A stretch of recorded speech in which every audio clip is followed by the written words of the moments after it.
इन पांडवों को इनकी नियति तक अवश्य पहुंचाऊंगा मैं, परंतु उससे पहले उस विश्वासघाती को उसकी नियति तक पहुंचाऊंगा तो हमारे ही पक्ष में है।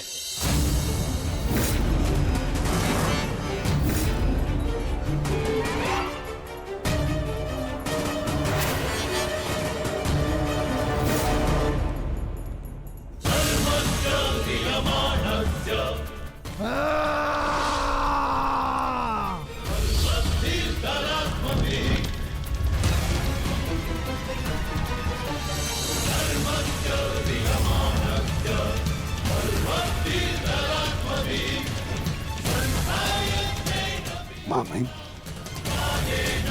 महामहिम,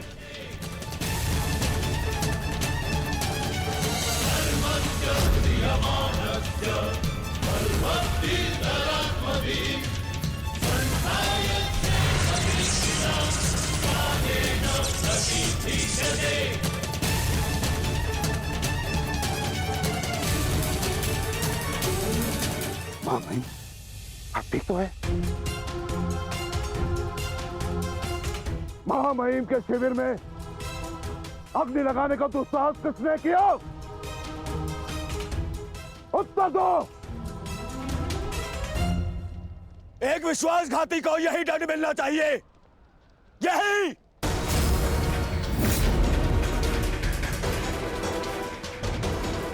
सावधान दुर्योधन, आज की हार के कारण शब्दों का चयन करना भी भूल गए हो तुम। लज्जा नहीं आती तुम्हें? नहीं आचार्य, मैंने सर्वथा उचित शब्दों का ही चयन किया है। आज जो कुछ भी हुआ वो इनके कारण हुआ है। इनके पांडवों के प्रति प्रेम भाव के कारण ही आज वृषसेन वीर गति को प्राप्त हो गया।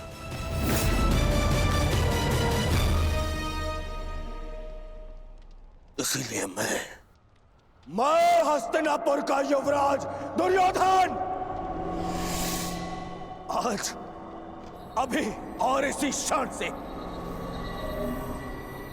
आपको कौरव सेना के सेनापतित्व से मुक्त करता हूं। जाइए, चले जाइए वापस हस्तिनापुर और जाकर विश्राम करिए वहां।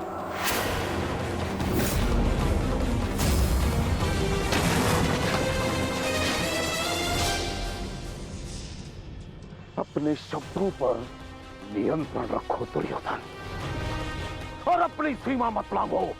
सीमा लांघ नहीं रहा हूं, आज तो सीमा बना रहा हूं।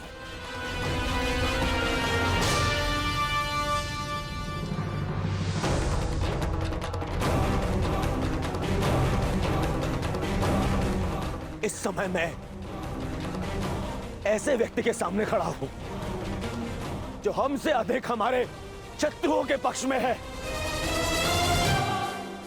जिनके मौन रहने के कारण ही मेरे मित्र ने अपना पुत्र और मैंने अपना रक्षक खो दिया। हस्तिनापुर के युवराज की सांसें चलती रहे तो उसने अपनी सांसें खो दी। वृषसेन की मृत्यु का दुख जितना तुम्हें है उतना हमें है, हम सबको है। पर इसका अर्थ ये नहीं कि तुम महामहिम के साथ दुर्व्यवहार करो, जो मैं तुम्हें कदापि करने नहीं दूंगा। बस गुरुदेव, यदि आप भी पितामह के साथ विदा लेना चाहते हैं तो आप भी जा सकते हैं। आपको ससम्मान विदा करेगा यह दुर्योधन।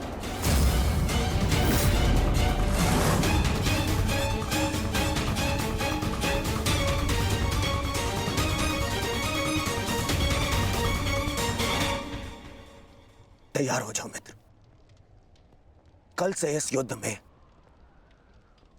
तुम अपने मित्र का साथ दोगे। इनसे कहीं अधिक इस युद्ध में मुझे तुम्हारी आवश्यकता है मित्र। दो सहोदर एक दूसरे का रक्त ना भाई, ये उत्तरदायित्व आपको ही लेना होगा ताजश्री। प्राण की रक्षा केवल आप ही कर सकते हैं। कदापि नहीं। जब तक मैं युद्ध भूमि में उपस्थित हूं, तब तक अंगराज कर्ण युद्ध भूमि में पद नहीं रखेगा। क्यों मेरा मित्र मेरे साथ में युद्ध में खड़ा नहीं हो सकता? बताइए क्यों? कल को यदि फिर से मेरे प्राणों पर संकट आया, मेरे प्राणों की रक्षा कौन करेगा? मैं करूंगा तुम्हारी रक्षा। शत्रु को तुम्हारे समीप आने नहीं दूंगा।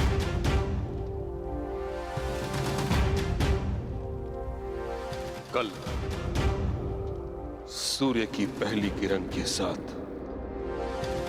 तुम ही नहीं, अपितु समस्त पांडव भीष्म पितामह का वह रूप देखेंगे जिसकी किसी ने कल्पना भी नहीं की हो।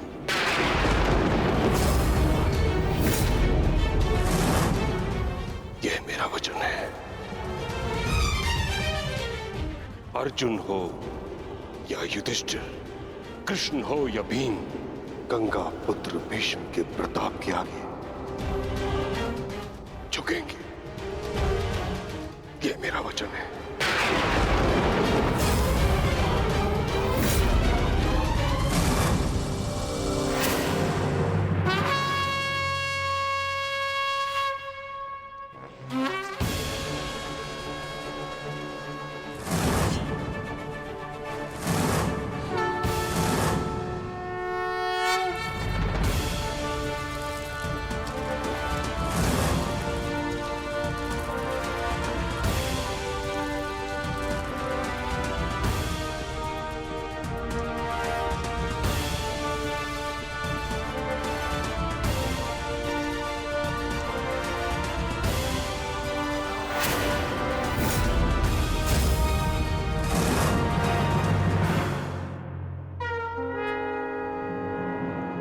युद्ध का चौथा दिन।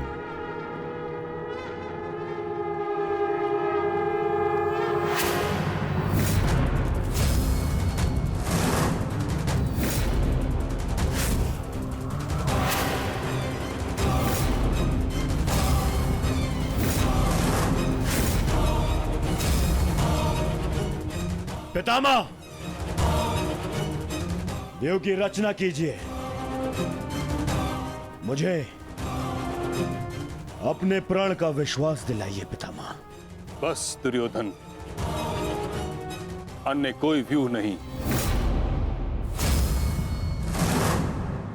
चलो सारथी।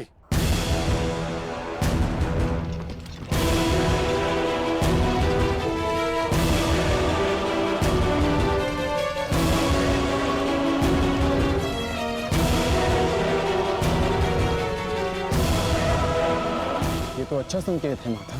प्रतीत होता है कि पितामह इस नरसंहार को समाप्त करना चाहते हैं, इस युद्ध पर विराम चाहते हैं। गंगा पुत्र इस महायुद्ध पर विराम अवश्य लगाना चाहते हैं, परंतु अपने सभी शत्रुओं का अंत करने के पश्चात।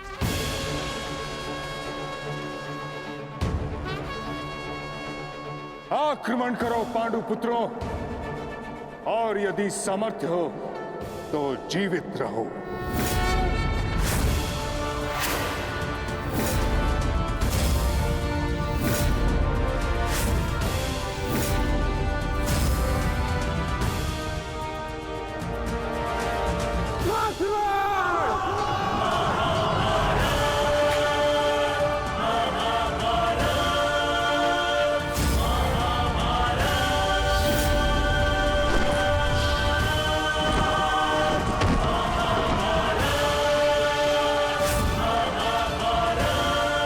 क्या कर रहे पितामह? कभी कभी कर्तव्य की चेतना आकांक्षाओं के स्वप्न पर हावी हो जाती है।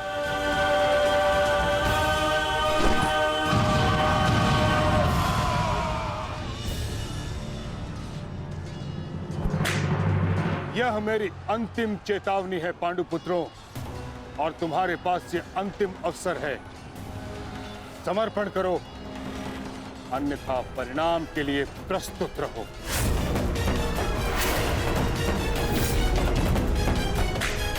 यदि समर्पण नहीं किया तो ऐसा संहार देखने को मिलेगा कि जिसकी आशा भी नहीं की होगी तुमने।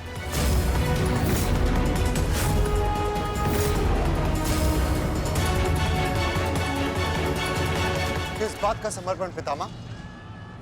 किस बात का समर्पण? आप भली भांति जानते हैं कि इस युद्ध के अलावा हमारे पास और कोई विकल्प नहीं, और यही युद्ध हमें हमारा अधिकार और न्याय दिलाएगा। तो ठीक है, अपने इस निर्णय का परिणाम भुगतने के लिए तत्पर हो जाओ।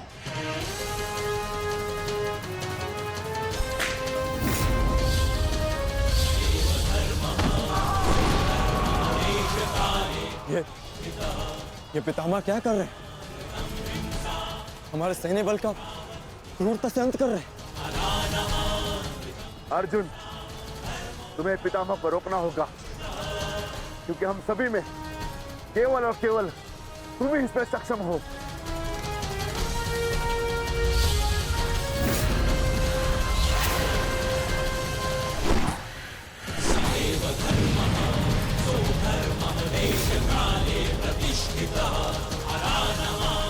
अर्जुन, युद्ध करो अथवा समर्पण।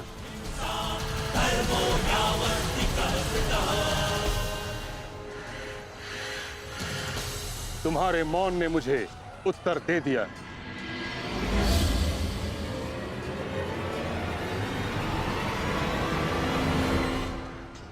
पार्थ, तुम द्वंद्व करना चाहते हो भी या नहीं?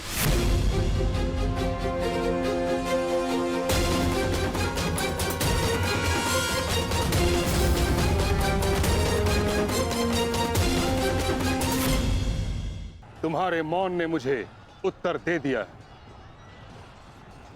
उचित होगा पितामह कि आप अपनी ओर से कौरवों को भी आक्रमण करने की अनुमति दीजिए, क्योंकि आप तो मेरे साथ द्वंद्व में व्यस्त होने वाले हैं। मेरी ओर से लड़ रहे योद्धाओं का अपमान मत कीजिए पितामह। ठीक है अर्जुन,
युद्ध का 9वां दिन।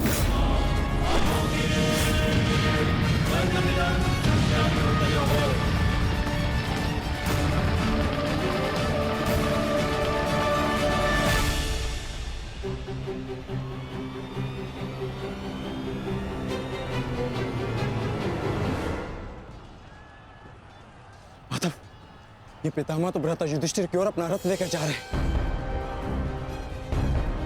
भ्राता युधिष्ठिर संकट में है माधव, हमें शीघ्र कुछ करना होगा।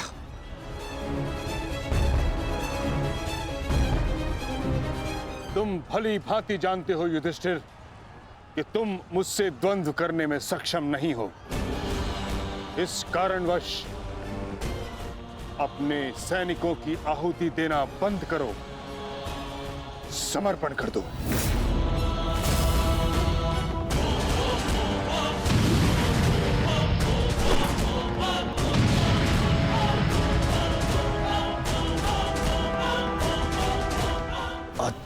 पितामह। आज बहुत गंगा पुत्र अच्छा है, अच्छा है।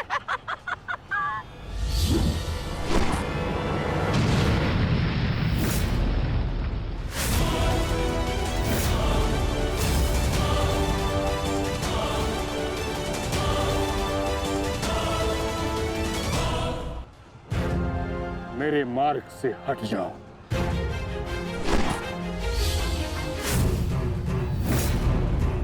यह मेरी अंतिम चेतावनी है पुत्र, मेरे मार्ग से हट जाओ।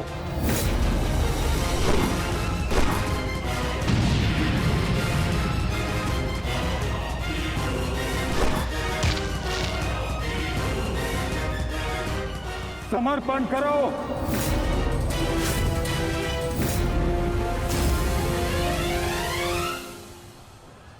हम कौरवों के समक्ष समर्पण नहीं करेंगे पितामह, चाहे इसके लिए हम सबको अपने प्राण क्यों ना खोने पड़े। जब तक शरीर में अंतिम श्वास है, जब तक शरीर में रक्त की अंतिम बूंद है, हम समर्पण नहीं करेंगे पितामह, और ना ही हम रुकेंगे।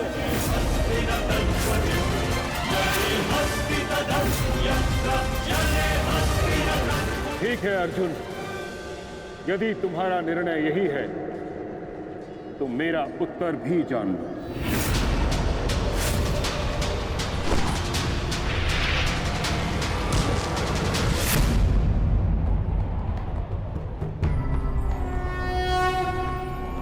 यदा यदा धर्मस्य गंगापुत्र, गंगापुत्र, गंगापुत्र।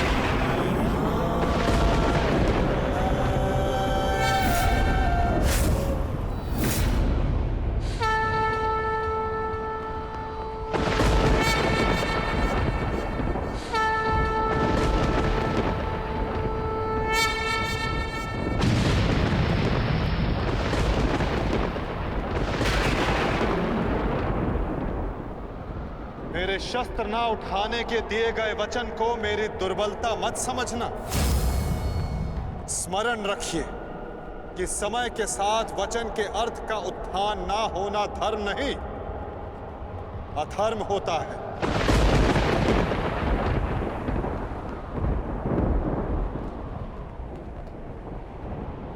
मैं केवल अपने कर्तव्य का पालन कर रहा हूं वासुदेव, और ऐसा करने से मुझे कोई नहीं रोक सकता। कोई भी नहीं।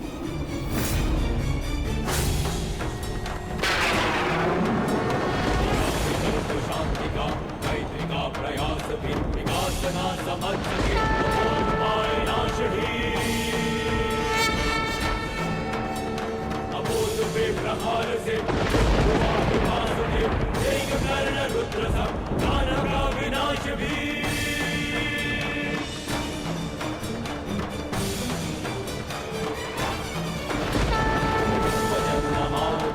युद्ध भाषा उसे मिलेगा युद्ध भी, दंड भी, प्रहार भी। दम कटेगा पाप का, नाश होगा नीच का, दमन करेंगे वासुदेव उसका अहंकार भी। चक्र के प्रहार से अग्नि कृष्ण की करेगी पाप का दलन। पाप से गति धरा राही मां पुकारती, ईश द्वार का अपना प्राण मांगती। सुंदरा को देंगे त्राण, रच के एक नौ विधान, भूमिशाई करके पाप को रचेगी आरती।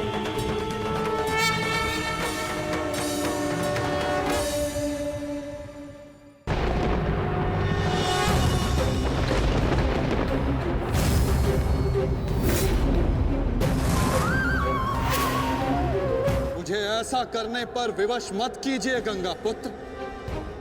मैं आपका वध कर सकता हूं, और ऐसा करने के लिए मुझे शस्त्र उठाने की आवश्यकता नहीं, केवल ये चक्र ही पर्याप्त है।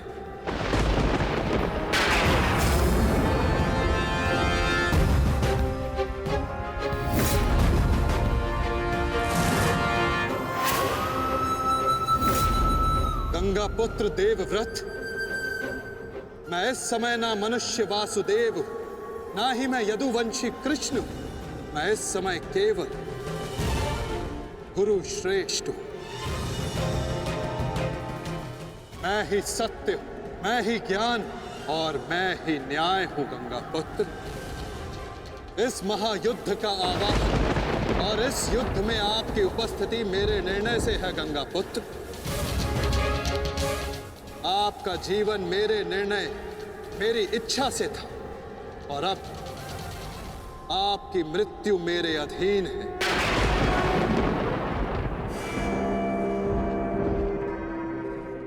मैं पर ब्रह्म हूं, जिस पर कोई बंधन नहीं गंगा पुत्र, ना ही युद्ध के नियमों का और ना ही किसी प्रकार के वचनों का। आपके अंत के लिए शस्त्र ना उठाने की प्रतिज्ञा को तोड़कर मैं आपका वध करूंगा गंगा पुत्र।